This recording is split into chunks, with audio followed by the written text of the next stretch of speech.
So kung maka-encounter po kayo ng ganitong problema, ang issue po niyan sa ating SD card ay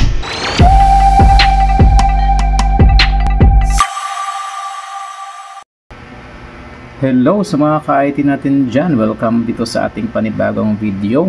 So today pala ay meron tayong i-share sa inyo.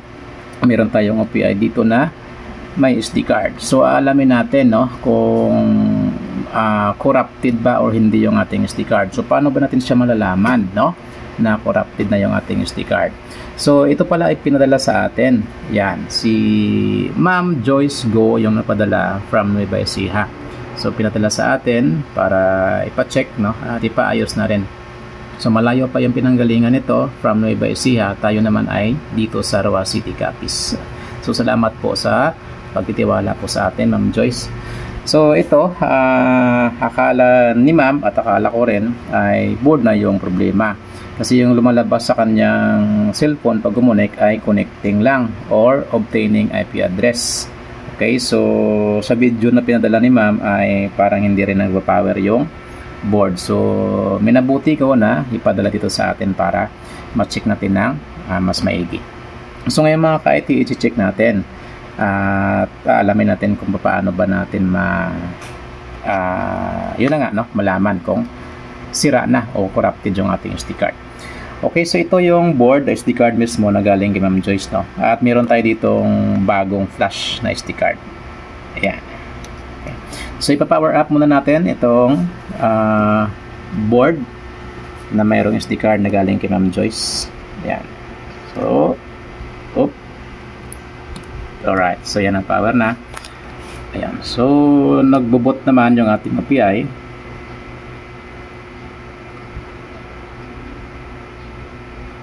Yan. Okay, so pag ganyan mga ka-IT, nag-blink-blink siya ng tatlo, ibig sabihin working po yung ating OPI.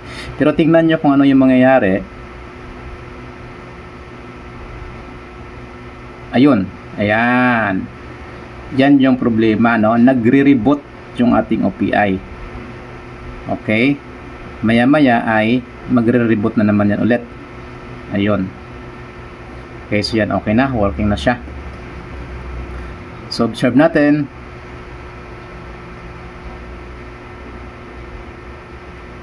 Ayan. Okay, nag-reboot siya ulit. Nag-on off ang kanyang light indicator dito. Power indicator. Okay, so hindi nag-stable yung ating OPI. So gagawin natin, subukan natin lagyan itong ating internet. Mula yan dito sa ating Converge. Yan, so lagyan natin. Op. Yan. Ayun, nag-blink na naman siya. Ayan. Okay, so naikabit na natin. Observe natin mga ka-IT. Ayan, so nag-blink na naman, nag-reboot na naman siya. So dapat magiging stable na yan, yung connection natin. Ayun, yan, yan, wala na naman. So pag working po yung board natin, ayan, so dapat ganyan siya, stable na dapat yung ating LAN connections. Ayun, so namatay na naman. Ayan, namatay na naman siya. So pansin nyo na mamatay ang kanyang power indicator, ito yung kanyang light indicator dyan. Ayan, so hindi nag-i-stable. So hindi nag-i-stable yung power sa ating OPI. Nagre-reboot siya.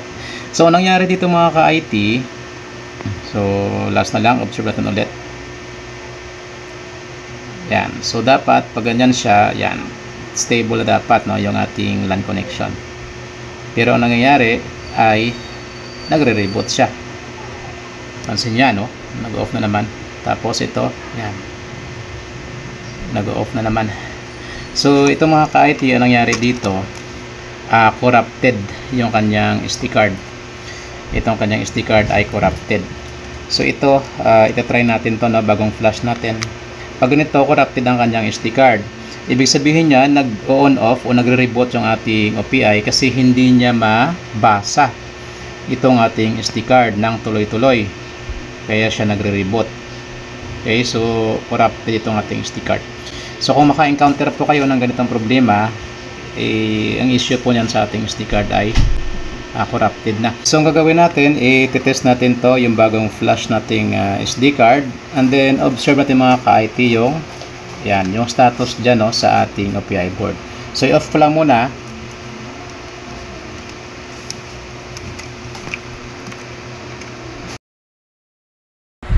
Then palitan ko lang to ng SD card.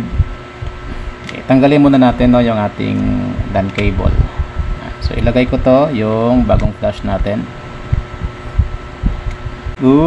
So lagay natin yung isang SD card. Ayan. Okay, so now i-power na natin. Lagay natin yung ating power adapter dito sa ating USB. Alright, so observe yung mga ka-IT. Ayan. So ganyan po yung status ng ating OPI pag nag-boot up. So mag-blink siya ng 3 una, then mag-steady, hindi na mamatayan siya. Mag-blink siya ulit tapos mamatay. Ayan. So dapat pag working po yung ating SD card ay hindi na yan siya re-reboot. So pansin nyo, yan, tuloy-tuloy na. Okay, so wala na siya reboot na nangyayari.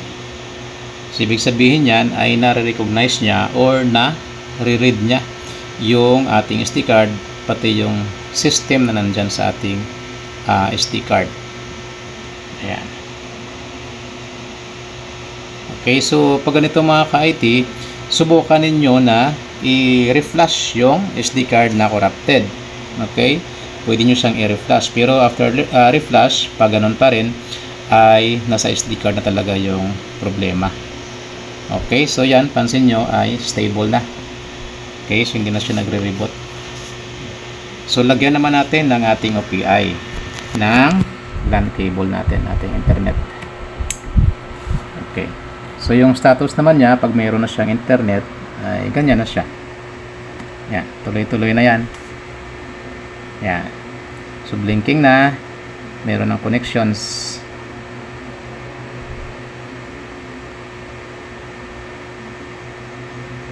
Okay, so hindi na siya re-reboot. Hindi na siya namamatay-matay. Alright, so ganyan lang mga ka-IT kung paano natin malalaman kung corrupted ba yung ating SD card. Okay, so yan, stable na siya. Okay.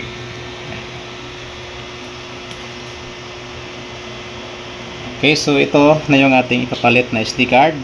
And then ito ay of course ibabalik natin yan sa kay Ma'am Joyce kasi kasama yan sa kanyang pinadala dito.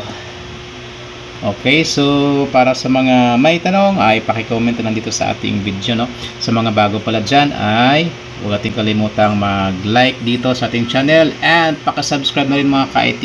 Yan ang ating channel, ka-IT Piso Wi-Fi.